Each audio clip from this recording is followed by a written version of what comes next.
भाजपचे पश्चिम नागपूर विधानसभा मतदारसंघाचे उमेदवार सुधाकर कोहळे यांनी निवडणूक अर्जासोबत जोडलेल्या प्रतिज्ञापत्रात प्रलंबित फौजदारी खटल्याच्या माहितीमध्ये हुडकेश्वर पोलीस ठाण्यात गुन्ह्याची माहिती लपवली असा धक्कादायक आरोप तक्रारकर्ते सामाजिक कार्यकर्ते मोरेश्वर घाडगे यांनी केला आहे। त्यामुळे राजकीय वर्तुळात प्रचंड खळबळ उडाली आहे।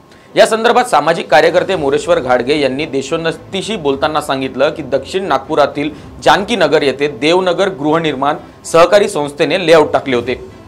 या लेआउटच्या जागेला लागूनच 1000 स्क्वेअर फूट क्षेत्रफळाची जागा मोकळी होती। तर या मोकळ्या जागेला लागूनच किशोर जीवनधर जैन व राजेंद्र जीवनधर जैन यांच्या मालकीचा प्लॉट याला लागूनच अशोक जैन यांच्या मालकीच्या प्लॉट नंबर 201E हा 2200 स्क्वेअर फीट क्षेत्रफळाचा प्लॉट होता।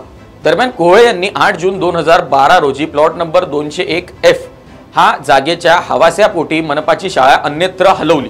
जानकी नगरातील प्लॉट नंबर 201E वर अशोक जैन यांनी इमारत बांधली आहे। येथे पूर्वी मनपाची शाळा भरायची।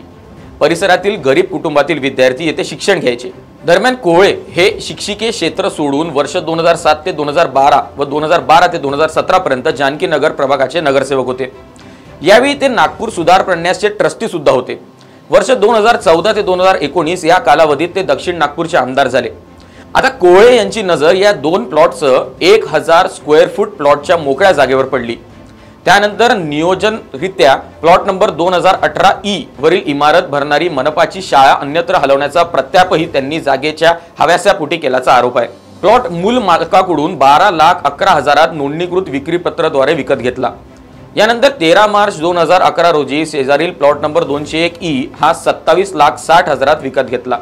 सौदा प्लॉट मालक अशोक जैन सोबत सौदा केला।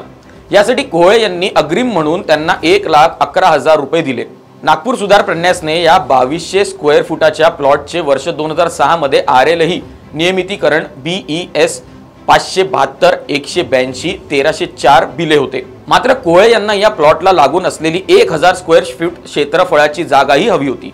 यासाठी त्यांनी सोसायटीचे अध्यक्ष राजीव धर्मेंद्र शामराव जैन यांच्या नावासह जागेवर आपले निकटवर्ती आरोपी पंढरी आत्माराम कडू यांना रजिस्ट्रार कार्यालयात उभे करून प्लॉट नंबर 201E ची 2200 स्क्वेअर फुटाची जागा व 1000 स्क्वेअर फुटाची मोकळी जागा असे मिळून 3200 स्क्वेअर फुटाची प्लॉट असल्याचे कागदपत्री दाखवून नोंदणीकृत दुरुस्तीपत्र करून घेतले।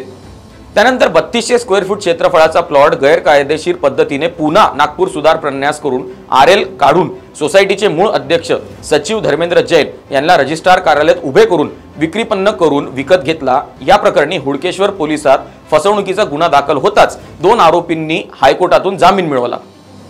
तर आरोपी कोहळे यांना पोलिसांनी न्यायालयात हजर होण्याबाबतचे सूचनापत्र दिले होते, परंतु या प्रकरणी कोहळे हे आजवर न्यायालयात हजर झाले नाहीत। तसेच त्यांनी जामीनही घेतला नाही। सध्या प्रकरण न्यायप्रविष्ट असल्याचं तक्रारकर्ते घाडगे यांनी सांगितलंय।